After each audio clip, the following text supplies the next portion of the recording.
Asal mula dan sejarah devosi 13 Selasa kepada Santo Antonius. Pernahkah Anda mendengar tentang devosi 13 Selasa kepada Santo Antonius?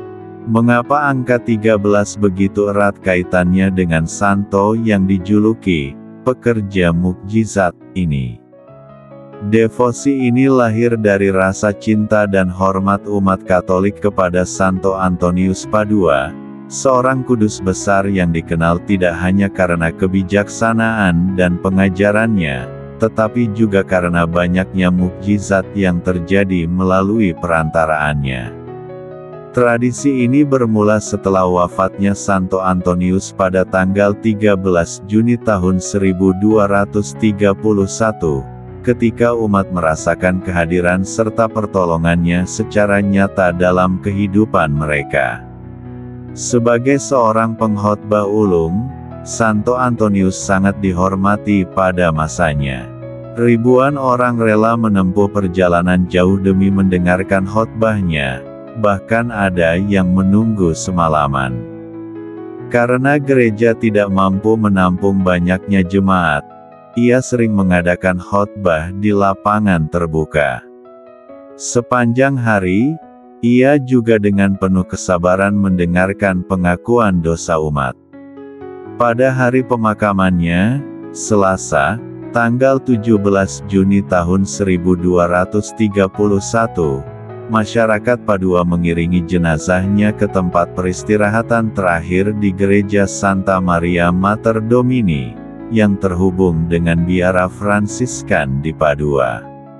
Sepanjang prosesi, lonceng gereja berdentang, dan umat melantunkan himne dengan penuh hormat. Hari itu pun diwarnai berbagai mukjizat. Para penulis biografi mencatat bahwa orang buta mendapatkan penglihatannya kembali, orang tuli dapat mendengar, dan orang lumpuh kembali berjalan. Doa-doa yang dipanjatkan dengan iman dikabulkan.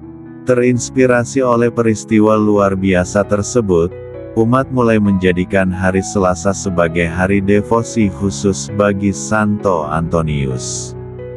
Namun, seiring waktu, praktik ini sempat meredup hingga akhirnya, pada tahun 1616, Santo Antonius sendiri menghidupkannya kembali melalui sebuah peristiwa ajaib. Di Bologna, seorang wanita saleh yang telah menikah selama 22 tahun tetapi belum dikaruniai anak, berdoa dengan penuh harapan di altar Santo Antonius. Dalam mimpinya, Santo Antonius menampakkan diri dan berkata, "Selama 9 hari Selasa berturut-turut, kunjungilah kapel Fransiskan, terimalah sakramen tobat, dan sambutlah Ekaristi.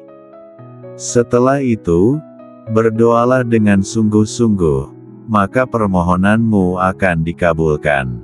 Sesuai dengan pesan tersebut, wanita itu menjalankan devosi dengan penuh iman. Doanya dikabulkan, dan ia pun melahirkan seorang anak.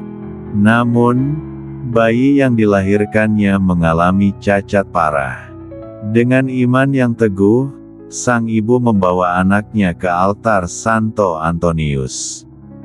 Ketika menyentuhkannya ke batu altar, semua cacat pada bayi itu seketika menghilang. Seiring waktu, devosi ini berkembang dari 9 Selasa menjadi 13 Selasa, sebagai penghormatan terhadap hari wafatnya dan masuknya Santo Antonius ke surga pada tanggal 13 Juni tahun 1231.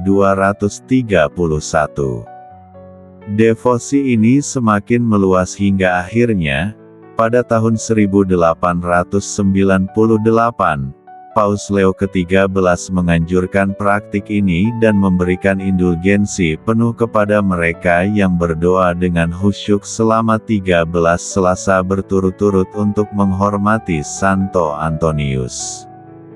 Hingga kini, novena Santo Antonius dirayakan di berbagai gereja dan tempat suci di seluruh dunia, khususnya pada hari Selasa, sebagai penghormatan kepada Santo yang penuh mukjizat ini. Demikianlah 22 kisah mukjizat mengenai Santo Antonius dari Padua.